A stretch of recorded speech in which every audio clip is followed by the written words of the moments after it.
Morning, কেমন আছো সবাই? আমি পিউ। আমার আরও একটি নতুন ভিডিওতে তোমাদের অনেক অনেক স্বাগত।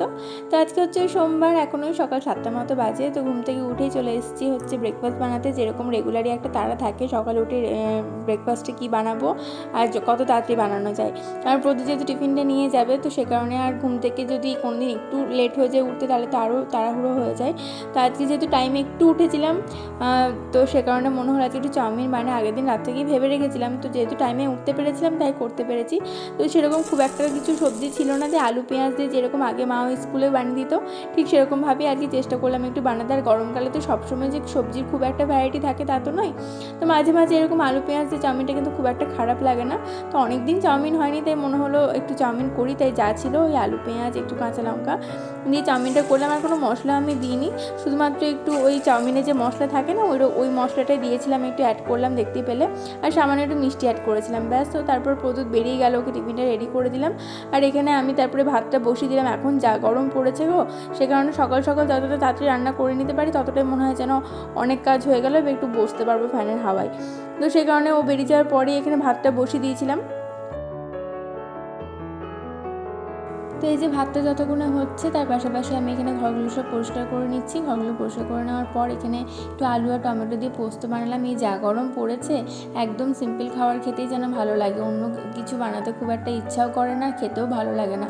আর এই গরমে যত হালকা খাওয়া যায় ততই যেন শরীর মনে হয় ভালো থাকবে। আর এখানে দেখো ভাতটা আগেই হয়ে গেছে। তো ভাতটা হয়ে গেলে আমি আর প্রেশার কুকারের যে ঢাকনার ওটা চাপা দিন এরকম ঝুড়ি ঢাকা দিয়ে রেখে দিই, যাতে ভাতটা ঠান্ডা হয়ে যায়। শীতকালে কি হয়, যত গরম ভাত তরকারি হয় ততই যেন খেতে বেশি তৃপ্তি লাগে। আমার তো গরম ভাত এখন এমনই খেয়ে খেয়ে অভ্যাস হয়ে গেছে, শীতকালে গরম ভাত যদি ঠান্ডা হয়ে যায় খেতে একদমই ভালো লাগে না, খেতেই পারি না। আর গরমকালে একদম উল্টো, যদি গরম ভাত হয় খেতেই পারি না, একদম ঠান্ডা হয়ে গেলে মনে হয় যেন তৃপ্তি পায় খেয়ে।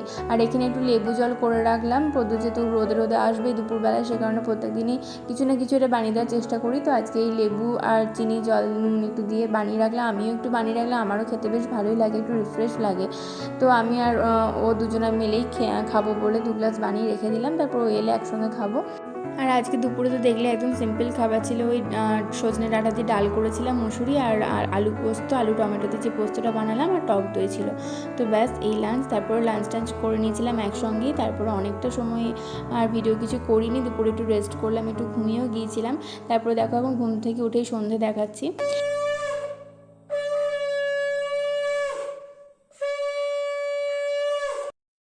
তারপরে দেখো এখন আবার রান্নাঘরে এসেছি, একটু চপ বানাবো। আসলে রাত্রেবেলায় আজকে ভেবেছি মুড়ি খাবো।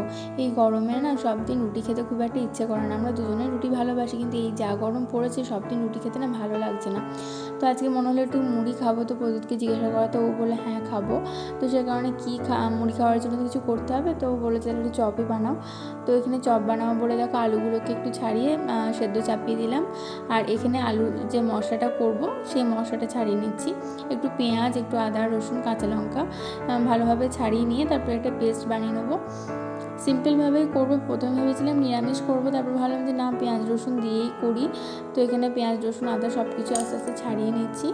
আর একটু কাঁচা বাদাম আছে বাড়িতে, ভাবলাম একটু কাঁচা বাদামও দেবো। আমি কোনোদিনও যদি এরকমভাবে নিজে একা হাতে চপ বানাইনি। কিছুদিন আগে একটা ভিডিওতে তোমাদের সাথে শেয়ার করেছিলাম, বাড়ি গিয়েছিলাম তখন মা বানিয়েছিল, তো বেশ ভালো হয়েছিল। তো আজকে আমি ভাবলাম যে চেষ্টা করে দেখি, তো বানাচ্ছি। ভালোই হয়েছিল, খারাপ হয়নি, প্রথমবার বানালাম। তবে আমার মনে হলো যে বেসনের যে ব্যাটারটা করেছিলাম না, সেটা একটু যেন মোটা হয়েছিল।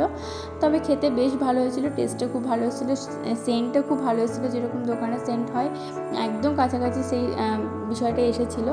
তবে বাদামগুলো জানো তো, মানে আমি একটু থেঁতো করে নিলে ভালো হয়, আধ ভাঙা হলে মুখে পড়লে খেতে ভালো লাগে। তো আমার কাছে ওরকম ছোটো হামানদিস্তা বা কিছু ছিল না থেঁতো করার মতো, সেখানে আমি একটু মিক্সারই ভাবলাম হালকা একটু কুড়িনি। তো একবার মিক্সারটা শুধু দিয়েছি, 1 সেকেন্ডও হয়েছে কি হয়নি, আর মানে এতটাই গুঁড়ো হয়ে গেছে, জাস্ট দিয়েই সঙ্গে সঙ্গে অফ করে দিয়েছি, তাতেও খুবই গুঁড়ো হয়ে গেছে। তো কী আর করা যাবে, একটু আধ ভাঙা হলে খেতে বেশি ভালো লাগে। তো ঠিক আছে, এটাই দেবো। আর এখানে দেখো মশলা যেটা করেছিলাম সেটা একটু হলুদ জিরে সঙ্গে অ্যাড করে ভালোভাবে অল্প তেলে কষিয়ে রেখে দিলাম। আর এখানে ব্যাটারটা তৈরি করছি, মানে যে বেসনটাতে গোলা হয় সেই বেসনটাকে ভালোভাবে গুলে নিচ্ছি। তো সামান্য একটু হলুদ দিলাম, একটু নুন দিলাম, ব্যাস। এবার ভালোভাবে বেসনটা ফেটিয়ে নিচ্ছি। বেসনটা যত ভালোভাবে ফেটানো হবে চপের যে লেয়ারিংটা হয়, যে মানে ফোলা ব্যাপারটা হয়, মচমচে ব্যাপারটা হয়, ততটাই ভালো হয়। তো সে কারণে এখানে ভালোভাবে বেসনটাকে ফেটিয়ে নিচ্ছিলাম, বেশ অনেকক্ষণ ধরে ফেটিয়েছি, যাতে একদম শেষে দেখবে অনেকক্ষণ ভালোভাবে ফেটানো হয়ে গেলে একটু বাবলস মানে ওপরে উঠে আসে, তো ওটা এলে বোঝা যায় যে হ্যাঁ ভালোভাবে মানে ফেটানো হয়েছে। আর এখানে দেখো আলুটা সেদ্ধ হয়ে গেছিলো, তো এখানে মেখে নিলাম। ওই যে মশলাটা ছিল, ওই মশলাটার পরিমাণ মতো নুন আর ওই বাদামের যে গুঁড়োটা ছিল ওইটা দিয়ে ভালোভাবে মেখে নিচ্ছি। আর এখানে আমি বাটিতে অল্প মতো একটু সাদা তেল নিয়েছিলাম, নিয়ে একটা হাতে মাখিয়ে নিয়ে এভাবে গোল করে তারপরে হাতেতে করে চেপে চেপে এরকমভাবে যে চপের শেপটা দিয়ে দেবো।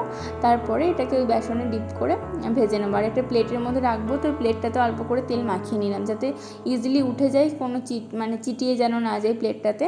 এভাবে আমি অল্প অল্প করে নিচ্ছি, একসঙ্গে সবগুলো করিনি, ওই 3-4টে মতো করে তারপরে করছিলাম, তারপরে আবার পাশাপাশি করে নিয়েছিলাম, কারণ একসঙ্গে অনেকক্ষণ রেখে দিলে যদি আবার সমস্যা হয় সে কারণে। আর বেসনের ব্যাটারটা একদম ঠিকঠাক হয়েছিল, মানে খুব পাতলাও হয়নি, একদম ভালো হয়েছিল। তবে আমার মনে হলো সামান্য একটু পাতলা হলেও বোধহয় বেটার হতো, কিন্তু খুব ভালোভাবে দেওয়া যাচ্ছিলো।